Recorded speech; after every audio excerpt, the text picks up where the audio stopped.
Welcome to the Pirls Stock Market Commentary video, your weekly window on stock market technical conditions, featuring the proprietary bull, bear, point, and figure market breadth summary chart for August 27th, 2017. Market breadth. With this past week's market decline, our bull, bear, point, and figure ratio at 0.91 rose slightly from 0.88 last week, yet continues in bearish territory. The total count of securities in bullish or bearish patterns decreased 2% to 2,797. The count of bearish stocks decreased 3%, while the count of stocks in bullish patterns increased fractionally. The Pirls P&F market breadth summary chart shows us a market now 3 weeks in bearish territory. Paid subscribers have access to the Open Office Calc data from which the chart is generated. You may become a paid subscriber by visiting s2pmarketsignal.com, clicking Membership, clicking Register, and following the prompts. To receive the weekly Pirls Stock Market Commentary via email, free of charge, simply enter your email address in the space provided and click Subscribe. The well-known market breadth indicator, the Nasdaq McClellan Summation Index, fell 50 points for the 8th decline in 18 weeks, at a negative 307.33 points. It continues below the 6 tops above plus 100, continues below the April 2017 bottom, and continues above all 3 remaining bottoms below minus 100 in the last 3 years. Volume analysis. In this week's volume analysis, the Nasdaq Composite Index ended in neither accumulation nor distribution mode, with average daily volume lower than the prior week.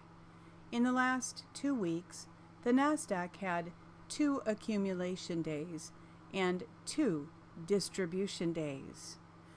Accumulation days are counted when the index closes up on higher volume than the prior market day, while distribution days occur when the index closes down on volume higher than the prior market day.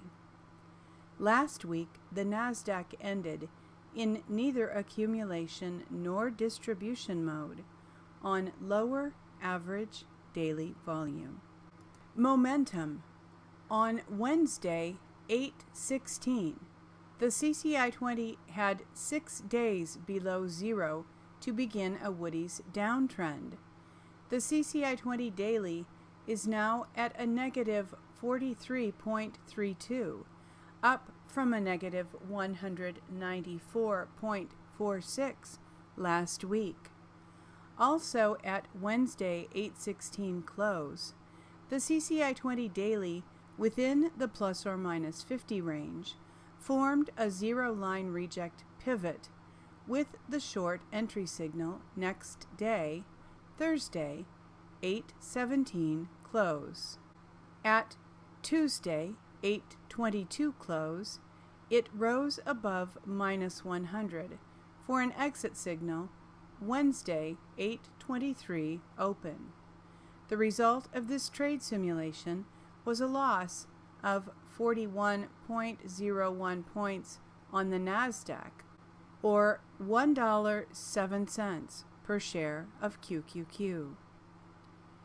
In Woody's CCI trading system, 6 consecutive bars above or below zero are required for a change of trend. The weekly CCI 20 of the Nasdaq Composite Index began a Woody's uptrend 69 weeks ago, while the daily CCI 20 began a Woody's downtrend 1 week ago. The CCI 20 weekly has fallen to 43.07, down from 54.42 last week. The CCI 20 weekly is now within the plus or minus 50 range for a potential CCI 20 zero line reject weekly trade if the CCI 20 weekly rises next week. Industry rotation the last 2 weeks.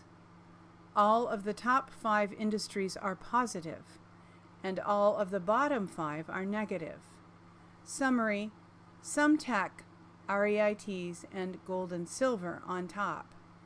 S&P retail, KBW Bank, some tech, and brokers on the bottom.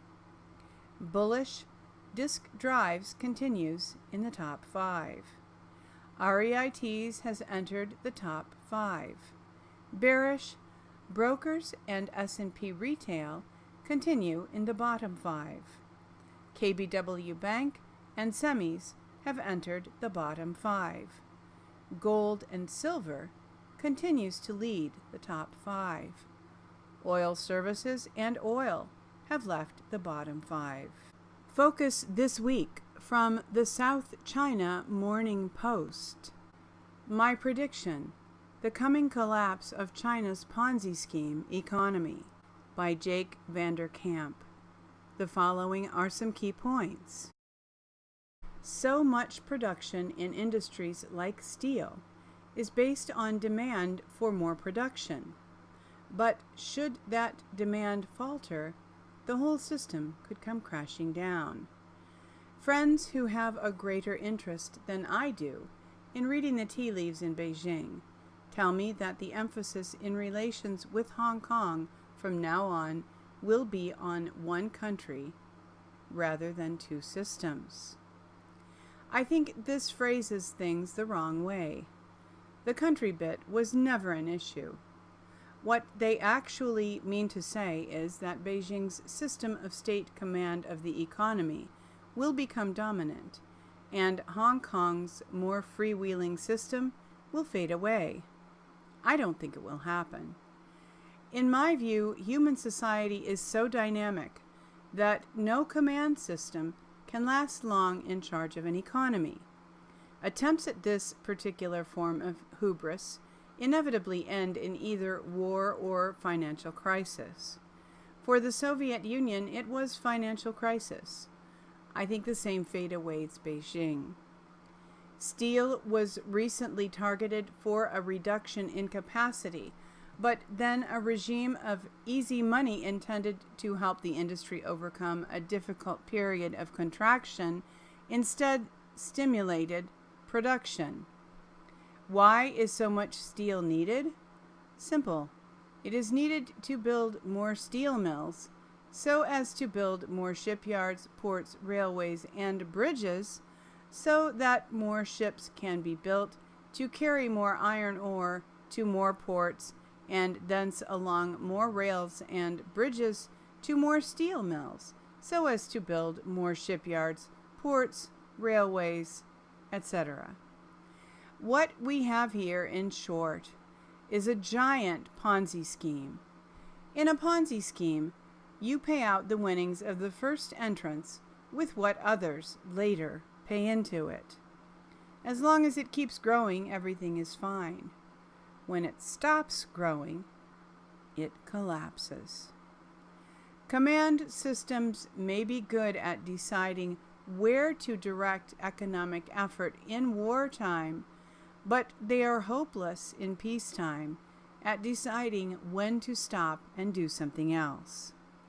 They just keep going down the same old track, and then what you get is economic cancer, uncontrollable growth. Thank you for watching this week's Sand to Pearls Stock Market Commentary video featuring the proprietary bull, bear, point, and figure market breadth summary chart compiled by Donald Pearl, www.s2pmarketsignal.com. Hoping that you are enjoying a peaceful and pleasant weekend, that you are looking forward to a prosperous and productive week coming up, and wishing you true success.